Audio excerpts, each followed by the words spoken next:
कला परी राई जरे झड़ आसिला ए प्रेम सरी गला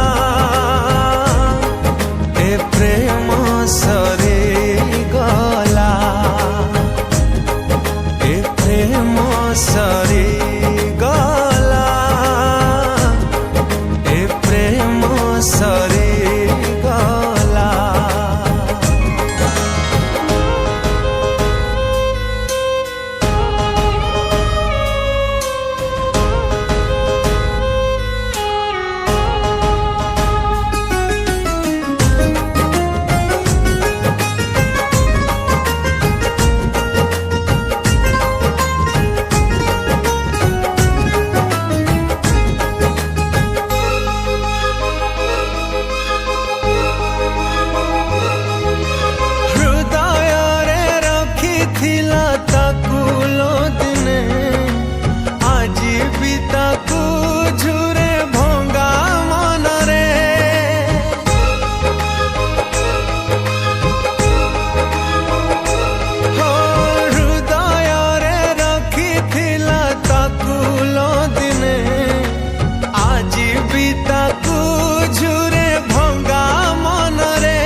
पाइबारे कहा नजर लागिला अकुहा कहानी गप हे गला सुख सपन रे निया लागिला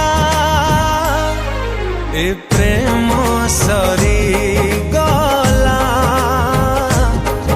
ए प्रेम सरी गला ए प्रेम सरी गला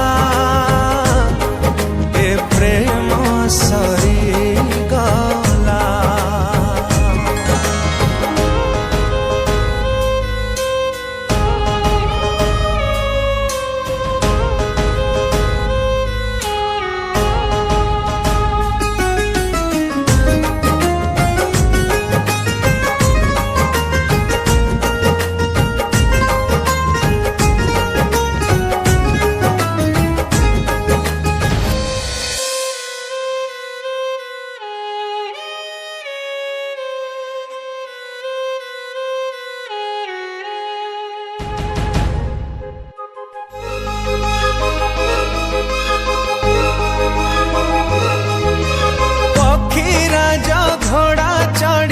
आसीब बोली निरीह से दुई प्राणी थिले आदरी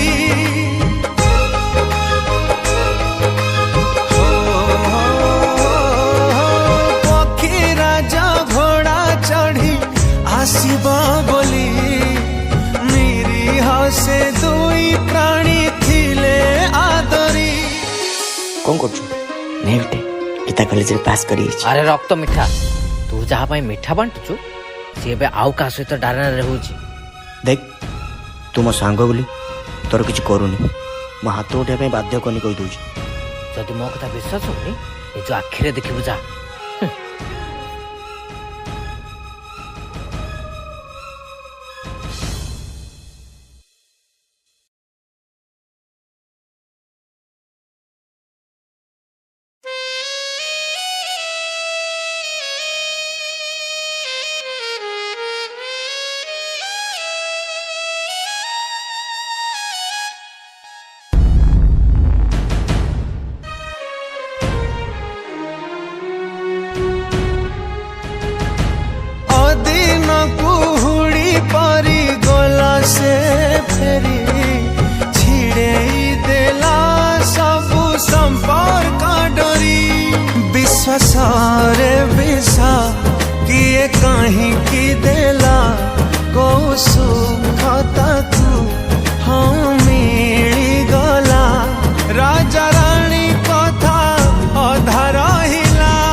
मशारी